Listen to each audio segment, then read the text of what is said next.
ನಮಸ್ಕಾರ, ಎಲ್ಲ ಹೇಗಿದ್ದೀರಾ? Welcome back to my YouTube channel. ಇವತ್ತಿನ ವಿಡಿಯೋದಲ್ಲಿ ನಿಮಗೆ ಬೀಟ್ರೂಟ್ನ ಮತ್ತು ಮೆಂತ್ಯನ ಮತ್ತು ಮೆಹಂದಿನ ಯೂಸ್ ಮಾಡಿಕೊಂಡು ಒಳ್ಳೆ ಹೇರ್ ಪ್ಯಾಕ್ನ ಹೇಳ್ತಾ ಇದ್ದೀನಿ. ಇದು ಒಂದು ಒಳ್ಳೆ ಬರ್ಗಂಡಿ ಹೇರ್ ಕಲರಾಗಿ ಕನ್ವರ್ಟ್ ಮಾಡುತ್ತೆ. ಮಾಡೋದಂತೂ ತುಂಬ ಸುಲಭ. 1-2 ಅವರ್ಸ್ನ ಮೆಂತ್ಯನ ನೆನೆಸೋಕ್ಕಿಡಬೇಕು. ನಂತರ ಬೀಟ್ರೂಟ್ನ ಚೆನ್ನಾಗಿ ಕಟ್ ಮಾಡಿಟ್ಟು ಎರಡನ್ನೂ ಕೂಡ ಬೇಯಿಸ್ಕೊಬೇಕಾಗುತ್ತೆ. ಅದನ್ನು ಬೇಯಿಸಿರೋ ಅಂಥದ್ದನ್ನ ನೀರನ್ನ ಸೆಪ್ರೇಟಾಗಿ ಇಟ್ಬಿಟ್ಟು ಬೀಟ್ರೋಟ್ ಏನಿರುತ್ತಲ್ವ ಅದನ್ನು ನಾವು ಮತ್ತು ಮೆಂತ್ಯನ ರುಬ್ಕೊಬೇಕು. ಫೈನ್ ಪೇಸ್ಟಾಗಿ ರುಬ್ಕೊಬೇಕು. ದಪ್ಪ ಆದರೆ ಕೂದಲಲ್ಲಿ ನೀಟಾಗಿ ಇರೋದಿಲ್ಲ.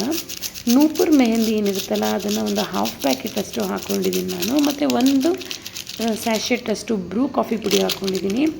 ನಾನು ಯಾವಾಗಲೂ ನೂಪುರ್ ಮೆಹಂದಿನೇ ಯೂಸ್ ಮಾಡೋದು. ಚೆನ್ನಾಗಿ ಹೇರ್ಗೆ ಕಲರ್ಸನ್ನ ಕೊಡುತ್ತದು. ನಂತರ ಬ್ರೂ ಕಾಫಿ ಪುಡಿ ಹಾಕೋದ್ರಿಂದ ಕಲರ್ ಕೂಡ ಡಾರ್ಕಾಗಿ ಚೆನ್ನಾಗಿ ಬರುತ್ತೆ. ಬೀಟ್ರೋಟ್ ಹಾಕೋದ್ರಿಂದ ಹೇರಿಗೆ ತುಂಬ ಒಳ್ಳೆಯದು. ಇಂಟೇಕ್ ಕೂಡ ಮಾಡೋದ್ರಿಂದ ಸ್ಕಿನ್ನಿಗೆ ತುಂಬ ಒಳ್ಳೆಯದು. ಪಿಂಕಿಶ್ ಆಗಿ ಚೆನ್ನಾಗಿ ಕಾಣುತ್ತೆ. ನಂತರ ಇದನ್ನು ಏನಿರುತ್ತಲ್ಲ ಅದನ್ನು ಸ್ಟ್ರೈನ್ ಮಾಡಿ ನಾನು ಹಾಕ್ಕೊಳ್ತಾ ಇದ್ದೀನಿ. ಸ್ಟ್ರೈನ್ ಮಾಡಿ ಹಾಕೋದ್ರಿಂದ ಕೂದಲಿಗೆ ನೀಟಾಗಿ ಅದು ಸ್ಪ್ರೆಡ್ ಆಗುತ್ತೆ. ನಂತರ ಉಳಿದಿರೋ ಅಂಥದ್ದು ಏನಿರುತ್ತೆ ಅದನ್ನು ನಾನು ಸ್ಟ್ರೈನ್ ಮಾಡಿರೋದನ್ನ ಸೆಪ್ರೇಟ್ ಹಂಗೆ ಇಟ್ಕೊಂಡು ಅದನ್ನು ಕೂಡ ನಾವು ತಿನ್ಕೊಬೋದು. ಮೆಂತ್ಯ ಮತ್ತು ಬೀಟ್ರೋಟ್ ಎರಡೂ ಕೂಡ ಒಳ್ಳೆಯದು, ಇಂಟೇಕ್ ಮಾಡ್ಬೋದು.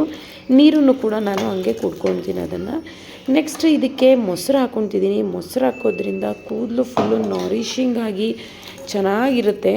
ನಾನು ಸ್ವಲ್ಪ ಮೊಸರನ್ನೇ ಸೆಪ್ರೇಟಾಗಿ ಪ್ಯಾಕ್ ಮಾಡಿ ಕೂಡ ಹಾಕ್ಕೊತೀನಿ. ಒಂದೊಂದ್ಸಲಿ ನಾನು ಮೊಟ್ಟೆನೂ ಕೂಡ ಹಾಕ್ಕೊತೀನಿ. ಮೊಟ್ಟೆಲಿ ಯಾವಾಗಲೂ ವೈಟ್ ಪಾರ್ಟನ್ನು ಮಾತ್ರ ಹಾಕ್ಕೋಬೇಕಾಗುತ್ತೆ. ಕೂದಲು ನಾರಿಷ್ಮೆಂಟಾಗಿ ಚೆನ್ನಾಗಿರುತ್ತೆ. ಈಗ ನಿಂಬೆಹಣ್ಣು ಒಂದು ಅರ್ಧ ಹೋಳಷ್ಟು ಹಾಕ್ಕೊತಿದ್ದೀನಿ. ನಿಂಬೆಹಣ್ಣು ಕೂಡ ತುಂಬ ಒಳ್ಳೆಯದು, ಡ್ಯಾಂಡ್ರಫ್ನ ಕಂಟ್ರೋಲ್ ಮಾಡುತ್ತೆ. ಇವಾಗ ಇದನ್ನೆಲ್ಲ ಚೆನ್ನಾಗಿ ಮಿಕ್ಸ್ ಮಾಡಿ ಓವರ್ ನೈಟ್ನ ನಾನು ನೆನೆಸೋಕ್ಕಿಡ್ತೀನಿ. ಬೆಳಗ್ಗೆ ಎದ್ದು ಹಚ್ಕೊತೀನಿ. ಉಳಿದಿರೋ ಅಂಥದ್ದು ಏನು ಬೀಟ್ರೋಟಿಂದು ರಸ ಏನಿರುತ್ತಲ್ವ ಅದನ್ನು ನಾನು ಕುಡಿತಾ ಇದ್ದೀನಿ. ಇಂಟೇಕ್ ಮಾಡೋದು ಕೂಡ ಅಷ್ಟೇ ಇಂಪಾರ್ಟೆಂಟ್ ಆಗುತ್ತೆ ಸ್ಕಿನ್ನಿಗೆ, ಹೇರ್ಸಿಗೆಲ್ಲ, ಕೊಲಾಜಿನ್ಗೆಲ್ಲ. ಇವಾಗ ನೋಡಿ ಎಷ್ಟು ಇವಂಗೆ ವೈಟ್ ಹೇರ್ಸ್ ಬಂದಿದೆ ಸೈಡಲ್ಲಿ. ಒಂದೇ ಒಂದಿತ್ತು ಅದನ್ನು ಕಿತ್ತಿ ಜಾಸ್ತಿ ಮಾಡ್ಕೊಂಬಿಟ್ಟಿದ್ದೀನಿ. ಸೊ ಈ ಥರ ವೈಟ್ ಹೇರ್ಸ್ ಇದ್ದಿದ್ದನ್ನ ಮೆಹಂದಿ ಹಚ್ಚಿ ಯಾವ ಥರ ನಾನು ಕಲರ್ನ ಕನ್ವರ್ಟ್ ಮಾಡ್ತೀನಿ ಅಂತ ವಿಡಿಯೋ ಕೊನೆ ತನಕ ನೋಡಿ. ಇವಾಗ ಓವರ್ ನೈಟ್ ನೆನೆಸಿರೋ ಮೆಹಂದಿ ರೆಡಿಯಾಗಿದೆ. ಇದನ್ನು ನೋಡಿ, ನೀವೇ ನೋಡ್ಬೋದು ಎಷ್ಟು ಕಲರಿಶ್ ಆಗಿ ಚೆನ್ನಾಗಾಗಿದೆ ಅಂತ. ಅದನ್ನು ನಾನು ಕೂದಲಿಗೆಲ್ಲ ಚೆನ್ನಾಗಿ ಹಚ್ಕೊಂಡು ಒಂದು 4 ಅವರ್ಸ್ ಆದರೂ ಬಿಡ್ತೀನಿ. 4 ಅವರ್ಸ್ ಬಿಡೋದ್ರಿಂದ ಅದು ಚೆನ್ನಾಗಿ ಕೂದಲಿಗೆ ನಮಗೆ ಇಟ್ಕೊಳ್ಳುತ್ತದು. ನಂತರ ಅದನ್ನು ವಾಶ್ ಮಾಡಬೇಕಾಗುತ್ತೆ. ವಾಶ್ ಮಾಡೋಕ್ಕಿಂತ ಮುಂಚೆ ಇನ್ನೊಂದು ಟಿಪ್ಸು, ಇವಾಗ ನಾವು ಮೆಹಂದಿ ಹಚ್ಚಾದ್ಮೇಲೆ ಮಾರನೇ ದಿನ ಕೂಡ ನಾವು ಎಣ್ಣೆ ಹಚ್ಬಿಟ್ಟು ವಾಶ್ ಮಾಡೋದ್ರಿಂದ ಚೆನ್ನಾಗಿ ನಾರಿಷಿಂಗ್ ಆಗುತ್ತೆ. ಇಲ್ಲಾಂದರೆ ನಾವು ಮೆಹಂದಿ ಮಿಕ್ಸ್ ಮಾಡಬೇಕಾದ್ರೂ ಕೂಡ ನಾವು ಎಣ್ಣೆನ ಹಚ್ಬೋದು. ಐ ಹೋಪ್ ಈ ವಿಡಿಯೋ ನಿಮಗೆಲ್ಲ ಇಷ್ಟ ಆಗಿದೆ ಅಂತ ಅಂದ್ಕೊಳ್ತೀನಿ. ಇದೇ ಥರ skin care tips, hair care ಟಿಪ್ಸಿಗೆ ನನ್ನ ಪೇಜನ್ನು ಫಾಲೋ ಮಾಡೋದನ್ನ ಮರಿಬೇಡಿ.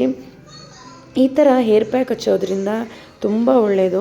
ಇನ್ನೊಂದು ಟಿಪ್ಸ್ ಹೇಳೋಕ್ಕೆ ಇಷ್ಟಪಡ್ತೀನಿ. ಕೂದಲಿಗೆ ಆ್ಯಪಲ್ ಹಚ್ಚೋದ್ರಿಂದ ತುಂಬ ಒಳ್ಳೆಯದು. ನಿಮಗೆ ಗೊತ್ತಾಗೋದು ಕೂದಲು ಫುಲ್ಲು ಕಂಡೀಷ್ನಿಂಗ್ ಆಗಿರುತ್ತೆ.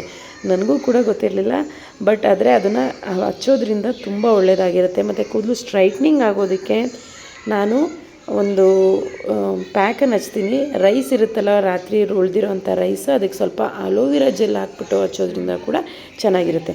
ಐ ಹೋಪ್ ಈ ವಿಡಿಯೋ ನಿಮಗೆಲ್ಲ ಇಷ್ಟ ಆಗಿದೆ ಅಂತ ಅಂದ್ಕೊತೀನಿ.